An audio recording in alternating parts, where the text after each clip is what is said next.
Hello, everybody. I'm here with Laura Husking from General Care Management. Hello, Laura. Hello, Trish. How are you today? I'm good. How are you?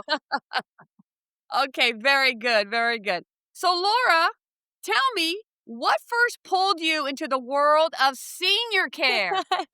I felt like I needed a drum roll there, right?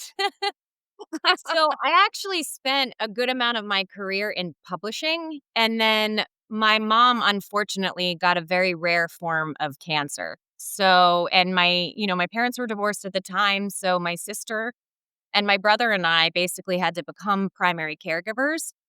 And I was Oh, around 28 when she was diagnosed, and it was just being a primary caregiver that young really changed my perspective on life completely. So when she passed away, we had done a lot of advocating, arguing with insurance companies, looking up doctors and trying to figure out when she gets discharged from a hospital, what do you do? So it was really like feeling like there wasn't enough resources for caregivers that made me want to go into helping caregivers. I didn't know at the time what I wanted to do, but right. that's what kind of propelled me into the senior care space. I understand that. But generations, they've been serving families for what? Nearly four Yeah, I know. decades? Isn't that amazing? That's a that's amazing, that's amazing. So in your words, what makes it feel so different, from other senior care That's a organizations? really good question. So, what I love about generations is the high ethical standards we have. So, there are been times when I could have taken a case. But instead of taking the case, they encourage me to give them a couple free resources to try first. So that's Mm. one of the things that I love about them is that they really are there to help. We're not after every single case. So they encourage me to give them free resources, which is wonderful. And the other thing that I think sets us apart is that we're available 24/7 to our clients in an advocacy perspective. So that means if they have Wow. emergency at 2 in the morning, the care manager assigned to the Right. case goes and meets that person at the hospital at 2 in the morning. So I think those two things between the high ethical standards and the fact that we are a true advocacy company kind of sets us up in this Yeah. area. Yeah. So what kind of emergency would someone have at 2 o'clock in the morning? I mean, Okay. a scene. So, we deal with a compromised population who sometimes falls and is a fall risk. And so we've had times Okay. where, the caregiver is there during the day, but they get up, they fall, and obviously they need to call 911. But a lot of the times we can be listed as an emergency contact if there's no family in the area. So we call, Oh, okay. we meet them at the hospital, Okay. make sure that we're advocating in the hospital, because that if you're admitted into the hospital fully, your benefits Right. get kicked in, right? But if you're admitted Okay. at the hospital under observation, a lot of times, like, Medicare won't pay for additional services. So you have to make there's a lot of things that you have to keep in mind in an emergency perspective per situation. So that's what helps have an Right. advocate on your side who knows the system Right. very, very well, knows what to ask for, knows what questions to ask.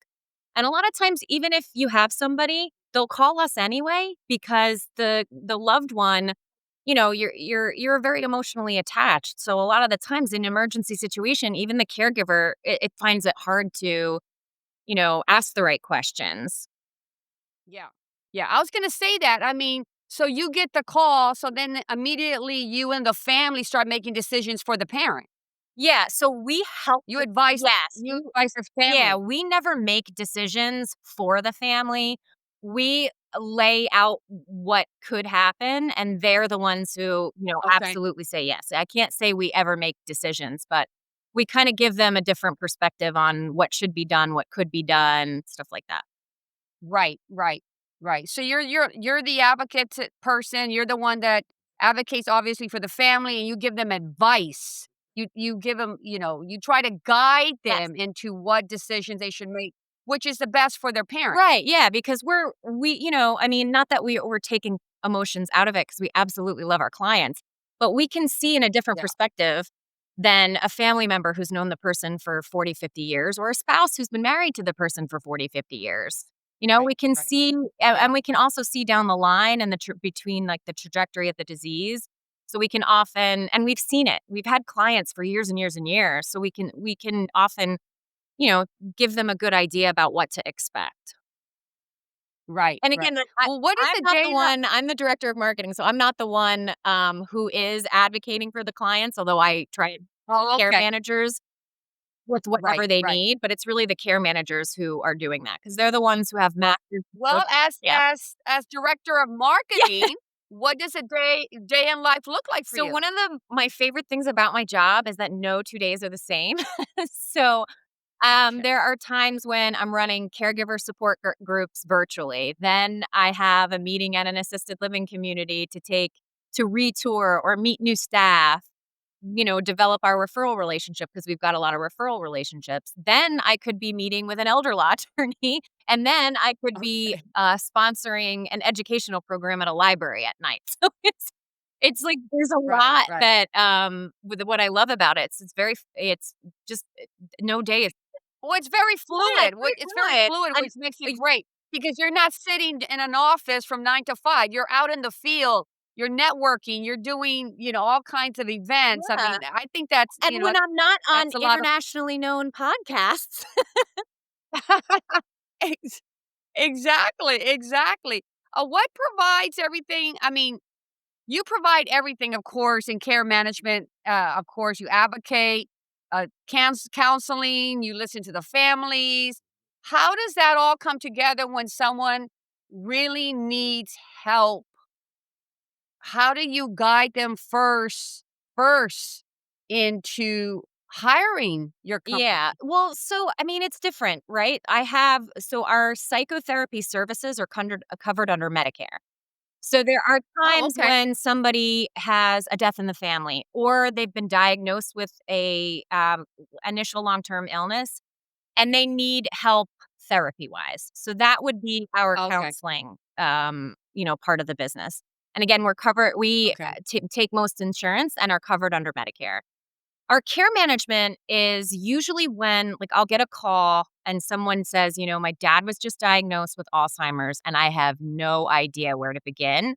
So that's when the Wow. assessment process of the care management piece comes into play. So what our care Right, managers right. will do is they'll look at absolutely everything. So they don't just look at the initial medical diagnosis. They'll look at contributing factors like over the last couple of years, did they have additional medical issues that we need to be aware of? And that gives us a clearer perspective of how the trajectory of the disease may change based on like other additional factors, like whether they have high cholesterol or high blood pressure or they have mental health issues. Then we look at the finances, make sure like what is insurance going to pay for? What do they have to expect that it won't pay for? What do they have to save for? Mhm. For a lot of times home care is not covered under insurance. It's only covered under Oh, yes. really? So home care is only covered under Medicare insurance upon like a skilled need. So upon discharge of a hospital, if you have drains that need to be managed or wound care, then that's when Medicare Mhm. pays for something, and it's usually limited hours. So oftentimes family needs a lot more. So if we're saying, all right, you're Sure. prepping for surgery, you're going to get maybe 1 to 2 hours of wound care a couple times a week. You're going to need additional care. So we help them figure out what they're based on what their finances, what they're also going to need that insurance is not going to cover. We also look at their social circle. Like, do they have family in the area that can pitch in? Are they a solo ager? Do they not have anyone? So that's going to look a lot different than a case who has Right. a big, Right. like, crazy Italian family like mine pitching in help, Yeah. So and then we Right, look right, at, right. additional factors, any mental health issues that they have. And then based on the finances, the medical, and any legal issues, do they have a power of attorney? Do they have a will? Do they have all those things? There's a lot that goes into a care plan. So based on that, we also Wow. talk to the Right. family about their needs.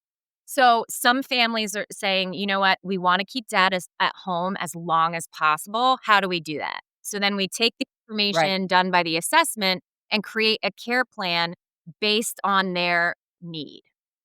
So whether that looks like, okay, for example, Dad's early on in the Alzheimer's journey, but he's a fall risk. So we would recommend Mhm. maybe a home modification specialist. We would recommend, maybe he's super active and it's the primary caregiver who needs a little bit of a break. Then we might recommend an adult day program a couple times a week, So it really depends on the family's needs because assessments aren't Mhm. cookie cutter, they're not templated.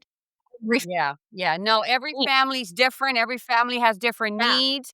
You didn't mention Medicaid. Okay, so Do you guys I how does so that work? Medicaid, there are times when Medicaid will cover psychotherapy, obviously, but unfortunately, Medicaid and Medicare do not cover care management. My job would be the easiest thing in the world if that Yeah. if that were the case, but care management is Yeah. usually private pay or long-term care insurance policies Okay. will usually they will have a rider or something like that. Every policy is very different, so sometimes they don't have it as a benefit, but there are times when care coordination Right. is a benefit to the long-term care insurance policy.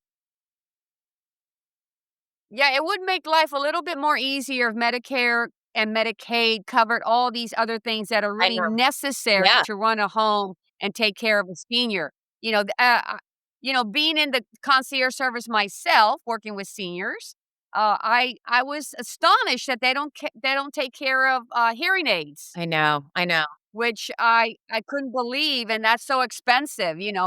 Just those extra things that families have to come up with for their I parent. know, and that's Yeah, it can get very costly. yeah, and that's why planning early is so important. Yes, definitely. Start planning for your parents long before they Yes, need long any before type they of need service. care is, like, the time when you start having Right. these Y discussions, yeah. Exactly. You sit down and you speak to your parents and you create a plan. You create a plan. You mentioned Alzheimer's. My mom died of No, I'm Alzheimer's, so sorry. and it started off as dementia. And it blew up. It blew up to full on Alzheimer's, and then after about 2 years, one morning she just didn't wake up. Oh, So it was a real blessing when that happens. That a parent with Alzheimer's, you know, goes to sleep and then just doesn't wake up. So it was a real blessing, and I know you're involved in Alzheimer's of New yeah, Jersey. Tell us about I'm that. the walk chair for the Walk to Fight Alzheimer's in, New Jersey, and it's in Paramus in October, Sunday, October 12th, yeah. Okay. Um October 12th. Okay, we'll link that to the notes. We'll Yeah, actually put that I'll on send there. you a link to sign up because 'cause we're absolutely looking for more teams, and what's, wonderful about Alzheimer's New Jersey is that all the money raised stays in New Jersey, and it benefits New Okay. Jersey families, so it's a really local organization that helps caregivers and Right. families with a dementia diagnosis. But I got involved with them Oh, that's I think I've been involved with them now for about 9, 10 years. I started off as a oh, wow. volunteer because after my mom Yes. passed away, we started noticing my grandfather, not remembering things, and he, was diagnosed with a dementia-related disease. So, it was that experience and understanding that it almost takes, like, a whole village to take care of one person with dementia because it's like Yeah. sometimes it's they're, if they're a wander risk, you need eyes on them 24/7. It's really, really hard. And it's a disease that is really, really tough on the family. Really Oh, yeah. family. And the grief pattern is different. Like you're losing pieces of them along the way. So Yeah. it's a very, very tough diagnosis for the family to handle. So that I Yeah, and it seems I'm sorry, no, go I ahead. watched my grandmother, who's unbelievable, Gladys, she's 98. Yeah, she lives by Wow. herself in Pennsylvania, but the way she took care of my grandfather was just inspiring and amazing, and how my family pitched in. They're just wonderful Yeah. people, but it's just such a hard thing, so I wanted to, get involved with something local, and so that's how Work New Yeah. Jersey came about, and then about, like, 5 years ago, I think, 6 years ago, I became the walk chair, so I dress up in a crazy purple outfit, on walk day Wow. and try and, Yeah, you know yeah. and we meet with the committee every month, and we try and get more teams, more sponsors, stuff like that. Well, that's fantastic, that's fantastic. Well, if Gladys is looking, if you can bring her on. Hi, Gladys, 98 years old. I'll send this to her because she does email, so Oh, yeah, she does? Okay, great. So let's switch to caregivers. What is the biggest challenges with caregivers? Hiring them, keeping them. I mean, there always to be should be our issues I hear about hiring yeah, so, caregivers. we don't have a home care part of our business, but I Oh, okay. understand that home care companies have a rough time hiring caregivers, but there's a lot of good we're lucky, there's a lot of really good home care companies in our area that highly Mhm. vet and, they're bonded and insured, so we're lucky on that aspect. But, I think what people forget is that even though the caregiver is paid, they could still be experiencing burnout, and maybe the Yes. caregiver who was Yes. hired early on doesn't have the skills to Right. take care of the person all along their journey, like if the trajectory of the disease changes. So sometimes it's not the caregiver's fault. They were there and they were incredible in the beginning, but a change needs to be made because they need somebody who's skilled, or that person just needs to leave for a little while and get more training in order to fit in with the family dynamics again. So Yeah. I think what Oh, man, happens. I know some families who have a rotation with different caregivers because that parent needs 24-hour Yeah, care. yeah. So you have a caregiver come in at 6 in the morning, her shift ends at, 2 or 3, and then you have another caregiver coming in, and then you have someone for the night. Yeah, And the ones I worry about are the ones that don't have the caregivers in the yeah, nighttime. When you said they can be getting up at 2 or 3 in the morning to go to relieve themselves and have a fall. yeah. So you know what? There are definitely times when a family comes to us and they say they want to make it work as long as possible at home. The benefit of having a care manager is that they're watching all of this all along, right? We're expert caregiver logistic managers, right? So we're looking at the whole case. We've seen how it progressed. And there are times when we'll talk to the family and say, now is the time you may want to consider transitioning into a senior community. Because a lot of families really, they're emotionally connected. So they've either promised someone that they're never going to move into a community. And I've seen the benefit that a lot of these communities bring to the seniors. So sometimes people Mhm, will hire us actually just to make that designation. So then we would come in and, maybe half the family says, we still want to make it work with mom at home. And half the family says, you know what, it's time to move her into a senior care community. We come in and we'll give our honest perspective and we'll give, pros and cons to both. So then this way, mhm, it feels like the family doesn't have to entirely rely on their own to make the decision. So we can kind of guide them as mhm. to like when the right timing is, how to approach the conversation, especially if the person has said they never wanna leave. So Well, they never wanna leave. I mean, they right. never wanna leave their I home. see some of these places and I'm like, "All right, I am getting an apartment in Oh, this yeah. place, and I'm gonna." Oh, yeah, there's some great The thought of, like, not yeah. having There's some great assisted living out really there. hard. Yeah, there's some great ones out Yeah. there.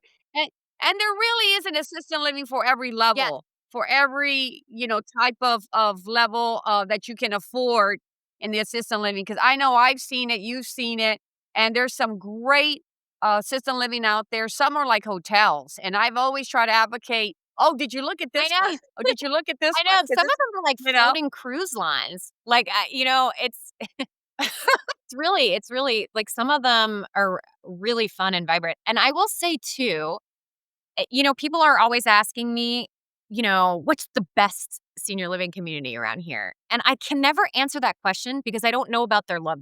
Right. Because what is right for Yeah, someone, like someone is not going to be right for somebody else. If somebody needs a lot of care right. and they need a senior care community that's versed in taking care of somebody with high acuity, with like multiple levels of care, they're not going to fit in with a more independent assisted living, So It Right. depends, like, That's right. there are vibrant communities where a lot of the residents are in wheelchairs. It just kind of depends. So it depends on the person, it depends on their personality. Sometimes it's as simple as population breakdown. Like, for example, maybe there's a lot of retired professors and doctors in one senior care community, and they love TED Talks. That's maybe not going to be Right. right for, the retired town employee who was more like Right. used to working with their hands. They might fit into a different personality. So it sometimes it depends on socially. Like, are they going to fit in socially? Because Yeah. a lot of the communities around us are really highly social models. So Yeah, no, New Jersey has some amazing assisted livings, and I've gone to many of I've them, seen you and at I many of usually like them. to advise people. Yeah, exactly, and I like to advise people on the different assisted livings. Now, but you're not busy enough, Laura. You're also the president of Yes. TAS, which is the Alliance for Senior Services, so talk about that. So I became the Alliance for Senior Services president with Jen Van Dam, who works at Brightview. So we became the co-presidents, I want to say right when the older leadership was retired. So we changed it around because it used to be a new business development group where that was the primary function. But for me, you know how much I love educating caregivers and making sure that they have the right information. Jen and I changed the group dynamics. And now, obviously, we meet once a month. But our primary focus is trying to get out in the community and educating them more about our services and the services that are out there. So we have taken great pride in the fact that what we've got 2 programs in September, 2 programs in October, and 2 programs in November. And it's a should I stay or should I go? So we're trying to allow people to make their own decisions, obviously, but let them know here's all the resources you need to stay Right. at home safe. Here's all the resources you need if you want to transition into a senior care community. So yeah, Right, and it's it's free, free, everyone. free, free. The or Yeah. they're free, so you can come, you can learn about the different services that you might need for your parents. So it's a good idea to seek out tasks, go to one of their opening, what do you call it? Like What do you call education it? programs. Workshop, Yeah, education for seminars. education And what I program, love about what I love seminars. about TAS is every single member is bonded and insured, and we all refer to each other because we trust each other's businesses. So we realized that a lot of our services overlapped. So we were referring to one Mhm. another organically because, we don't have a Yeah. home care portion. So we need to refer out to home care companies. So in that sense, it was really good because a lot of we were referring to each other anyway, and we were giving our clients Yeah. additional resources. So switching the focus from just a new business development group and being more of a service to the community was, I think, one of the best things that we did for the Alliance for Seniors.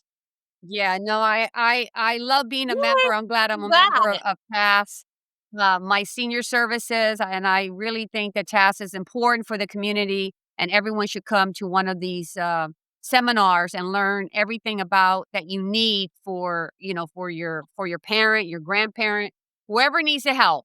But what do you think of the future of senior care? How do you think that that could be improved in the next I few love that years? question. I mean, my dream would be expanding Medicare and Medicaid to cover more services. Yeah. Because you and I Yeah. know, like, we see a lot of there's also like this gap between Medicaid, like people who won't qualify for Medicaid, but they still don't have enough for private pay services.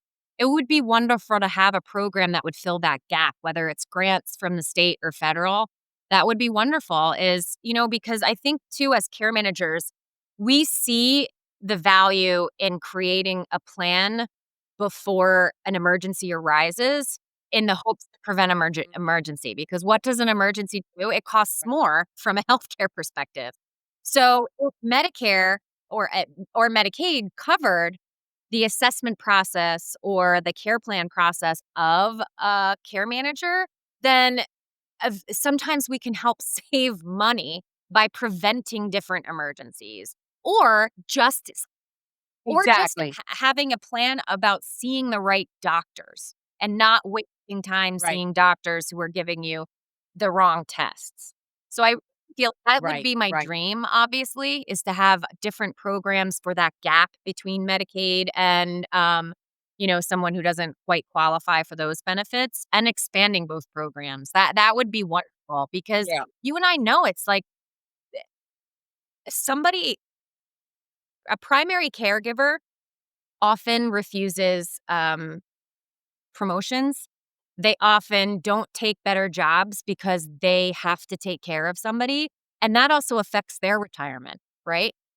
They're not making right, enough money to retire for themselves because they become primary caregiver. right. I do feel like this world would be a better place if everybody had to be a primary caregiver once in their life for something that affects your job. So, that's my dream. My dream would be to expand services, to be honest. That that would be a great dream, although our administration at this time is trying to cut I know. Medicaid, which is like just one of the worst things that any government can do to their citizens because it's so important that we do take care of our citizens who paid into the system their Yeah. whole life. They paid into the system their whole life. And that, when they run into chaos or problems, they want that Medicaid or Medicare to kick in and help them whichever way they can because it puts so much burden Oh, it on the really does. It families. really does. So much burden on the families. And that's not what we need for the families. We don't need that for the millennials right now who are the ones that are going to be inheriting this um the majority of what's happening with the seniors. It's the millennials that's gonna be having to deal with that. So, I wish they would, reconsider cutting any type of Medicaid or services to Yeah. It would seniors be at this nice to time, expand you know? services for sure, 'cause you're right. And it would be nice to Yeah. expand services. But, Yes. Laura, thank you so much for coming on. I No, appreciate it. I will certainly link all your information, in the yes. description. So if anyone wants to get a hold of, Laura, who works Generation with Generation Counseling Care Management, that would be Services. fantastic. So the one thing I will, say to caregivers before we sign off is that they have a tremendous amount of guilt, and they feel like they need to handle everything by themselves. So my piece of advice is to ask for help early. I think there's so many caregivers that I work with who come to us so late when they're already at burnout level, and I feel like we could make people's lives much easier if they start planning early or they just ask for help early because, it's so hard and being a caregiver can often be isolating and like I said, you're filled with guilt because you don't feel like you're doing enough. So I think it would really help Right. just to ask for help earlier. Yeah. Yeah, that's very good advice, and we'll end on that. Thank you so much. Thank you. This has been lovely. Thank you so much. You're welcome, you're welcome. Laura, you have a great day, and you You take too. care. You too. Bye. Okay. Bye-bye.